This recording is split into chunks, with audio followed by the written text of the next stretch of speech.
Hello everybody and welcome back to World of Warships Legends. My name is Spartan Elite 43 and tonight we got a special video, and it's actually the first of a couple of videos here that are going to be sent in by other content creators. This one's sent in by the Monk52. If you guys do not know him, I'll leave a link to his channel down in the description below. Make sure you check him out. Say thank you from the Spartan Army for him sending in this clip of the Elbing. Now, according to Monk, he is the current record holder for the Elbing. So he should know what he's doing in the Elbing.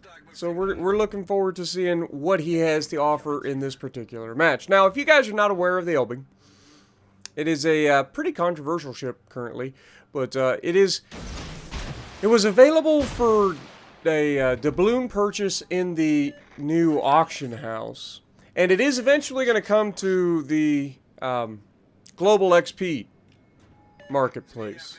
So people spent a lot of money to buy this thing immediately, and then other people are going to spend a lot of money probably down the line to get it for you know, later for Global XP. Sorry. So this is not an official meet, though, obviously, and I don't know that I'll end up buying this ship at any point, because it's kind of a meme ship, and that's really all it is. If you guys don't know, like, the biggest thing about the Elbing is, A, it's big, and B, it has ridiculous armor piercing. Like, ridiculous. And I do believe that Monk here is going to go the entire match shooting only AP. Despite the fact that there's a few opportunities where he probably should have been shooting HE and would have had a little bit better result. But he ends up shooting AP for the entire match, I believe. And the results speak for themselves. So, yeah. First things first, I noticed that he's not running Twist and Track or Perceptive, which is pretty common among other destroyer players. Apparently, I'm the one person that constantly runs it. I love having that. But he does send out some area denial torpedoes. He's not sure where the enemy destroyers are. He assumes somebody spawns over mid, and so he tries to deny the middle to said destroyer. Now, he's heading towards an angry smokescreen, which, I mean, you don't need Twist and Track to figure out, you know, if angry smokescreen could be a destroyer nearby. Just saying. So, he's heading in that direction. We got a Iowa heading over here. And he's about to get a Richelieu spotted as well. And the Richelieu is going to be kind of a, you know, pansy over here. He's in reverse. He's just sitting where he spawned. He's not really doing anything. Doesn't have any spotting either. Maybe they're Yugamo, and you'll notice that the two destroyers in this that he's up against are Yugamos. So it's not really that much to worry about in a gunfight, potentially.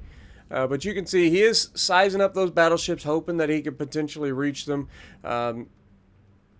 You can see he does have decent range on these torpedoes. It's over 10 kilometers, which is unusual for a German destroyer. But he also throws a set of torpedoes here to deny the out of the smoke screen.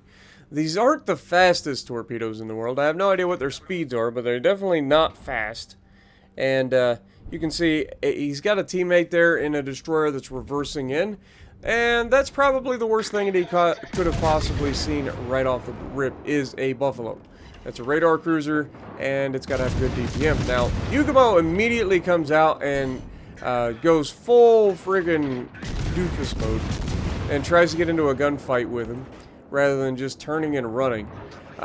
You got to remember, and notice he's shooting AP at a Yugamo as well. And this AP is still arming and doing significant damage to said Yugamo. He ends up getting quite a bit of damage off of that. But Yugamo number 1 goes down. Now that should be a huge boon to the rest of his team, because that's half of the destroyers gone, and there's only one more left.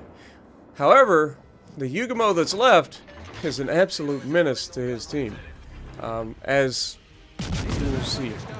But Iowa here, we got an opportunity. We've got a second destroyer in the area. He's going to be able to... Oh no, the other destroyer's behind his smoke screen as well. So, Monk here... Oh, there we go. Iowa is spotted. You can see he is shooting AP at the broadside of an Iowa. Not a bad idea. And this thing does have really good AP, but keep in mind, he's only getting like one pin here and there.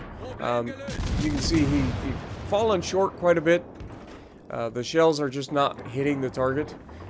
Shooting at the belt of a battleship, probably not the best. I know he's trying to showcase the armor piercing of this thing, but you can see the only shells that are actually doing any damage are the ones that are landing higher up on the ship, whether it be in the superstructure or actually shooting above the belt. When you're shooting AP at armored targets like this, you definitely got to make sure you're placing those shots, you know, in places where you're going to get consistent damage. And now we're going to get to showcase the ship and its inability to lob islands. He's pretty far away from this island. It's not a particularly high island, and the Iowa over here is not exactly in a position where he shouldn't be able to lob this island in most destroyers, but as you can see, the ballistics of this thing is pretty flat. So that's going to limit your engagement opportunities because you're not going to be shooting those over islands. It's just not going to be a thing. Now, what does it mean when you have flat trajectories like this? Well, it means A, it's easier to hit targets at distance, which is unusual for most destroyers. And B, it also means that you're going to be able to pin ships with AP at ranges that you wouldn't normally be able to. Now here you can see his placing these shots a little higher on this Iowa. He gets spotted, he's gonna get smacked here pretty good, but he has all the health. Like, this guy literally has the health of like a tier 6 cruiser right now. It's kind of ridiculous. But either way, he's got to watch out for the Buffalo. So you can see he stops firing his guns. He dipped back into a smoke to disengage, and then the Buffalo comes out. The Buffalo is over-angled. We're going to get to see the penetration angles here. And he actually hits his gun, knocks one of his guns out. That's actually a good thing. And then he goes for another shot. Buffalo opens up, and that's when he starts just smacking the guy. The penetration angles on this thing are ridiculous for a destroyer, and on top of that, as you can see, fully capable of citadeling even heavy cruisers if they over-angle. And that's kind of the meme of this ship. It's not a particularly good destroyer. It's got horrendous detectability at, 5.9 kilometers. But the AP is ridiculous. And, at the end of the day, do you need more than that? Do you need more to carry a ship? I don't know. It depends on your play style, to be honest. But from what I've seen of this thing in this battle and other people's videos that I saw of it, I mean, it is literally a meme ship. It's one of those where you load armor piercing most of the time. Can you carry? Probably. Will you carry? Probably not. Your detectability kind of lets you down quite a bit. And then once people know what you're doing, like, any normal player is going to be able to stop you from doing that. Now, you can see, if he gets a broadside, even on a Richelieu, he's just absolutely ruining that Richelieu. You can see Iowa's reversing to the back of the map. We don't need to talk about that. Richelieu is losing all of his hit points. Again, not that big of a surprise. He sat back there the entire game. He runs into the island. He is broadside, and I expect this to be a pretty much... Oh, he didn't get the kill. Is he going to get the kill? Come on. Gotta get it. Yeah. Ah, he landed too high. Quick. Shoot. Shoot the guns. Oh, no. Yugamo gets it. But, yeah. So, you can see that the armor piercing is no joke on this thing. Like, it is probably the best armor piercing in the game for a destroyer currently. The Russians have really good armor piercing as well, and the Americans have good armor piercing. But you got to take into mind the caliber of most of those guns. Now, I am not 100% sure what size guns these are, but I'm going to say they're at least 150s, if I had to guess.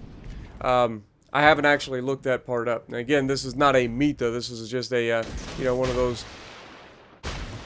community contributors. I think Monk is a community contributor. I'm fairly confident he is. I don't think he spent 30,000 gold to buy this himself.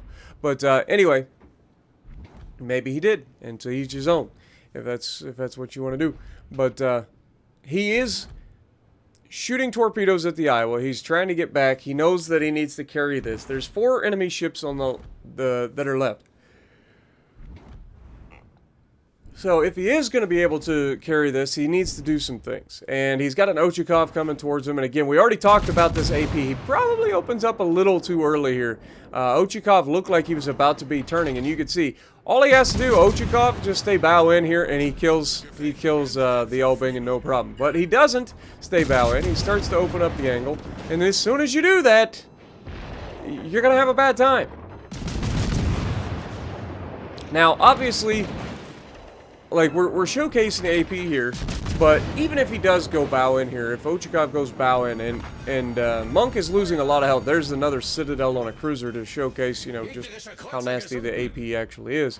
But Monk lost a lot of hit points right there in that fight.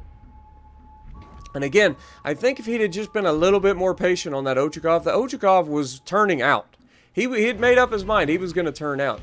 Now, Peter Bag is coming straight in. Obviously, that's a problem. And again, this is a situation where if the Peter Bag just goes bow in, he can rush Monk and kill him. And there's not a whole lot Monk can do about it. I mean, you could switch to HE and start trying to do damage that way. I'm sure the HE does decent as well. But you can see, when he's bow in, Monk ain't doing crap for damage. But as soon as he opens the angle, as soon as he gives him any amount of ship to shoot at, you lose a lot of health real quickly. Especially in cruisers that over-angle, and, well, he manages to get back angled there, hitting the belt, ricocheting 5 shells off the belt. One torpedo is going right down the pipe. How much damage is it going to do? Oh, he slips it, actually. Nice. Looked like he was going to hit that one. Now, I don't know if you guys noticed, but there was a flood that was going on the Iowa, so he managed to get a lot more damage off of that. He hit one torpedo on the Iowa, and of course, the torpedo causes a flood, and Iowa must have been on a damage con, so he actually got quite a bit of damage off of him. But as soon as you open the angle, again, Peter Bag opens the angle, gets slapped forward for like 6k, and then Peter Bag charging him apparently doesn't have a sonar active, so he doesn't get to... Ah, there it is. He spotted him just in time for him to come out of the thing. But look, the amount of damage you're taking versus these cruisers is also a big deal. He gets to the Citadel here, and he gets another Citadel, and he's going to be able to finish him off with hitting him for 3 Citadels. Now, here comes another downside of this ship. He knows that he can take out this Yugumo, but what does the Yugumo do first? The Yugumo torps, right? I mean, that's pretty obvious. You got an opportunity to fight something in a Japanese destroyer, you're going to send your wall of skill first. It's just the way it is. And this is the downside of this particular ship. It's really big, not the most agile, and unfortunately, he catches that torpedo right on the end. And congrats to that Yugumo for getting a Kraken as well. Just showcasing that destroyers really do decide who wins and loses. But 154k on a loss, 1800 base XP on a loss, 3 kills, top of the leaderboard with a high cal and Confederate. Monk did everything he could in that match to try to carry his team, but at the end of the day, it still shows the weaknesses of the Elbing and whether or not it's going to be a viable carry ship. Let me know what you guys think down in the comments below. Is the Elbing simply a meme ship, or does it have potential to really be a devastating ship? Let us know. And if you like what we're doing, punch the like button, leave a comment below, subscribe to the channel if you haven't already, and as always, I will see you in the next video.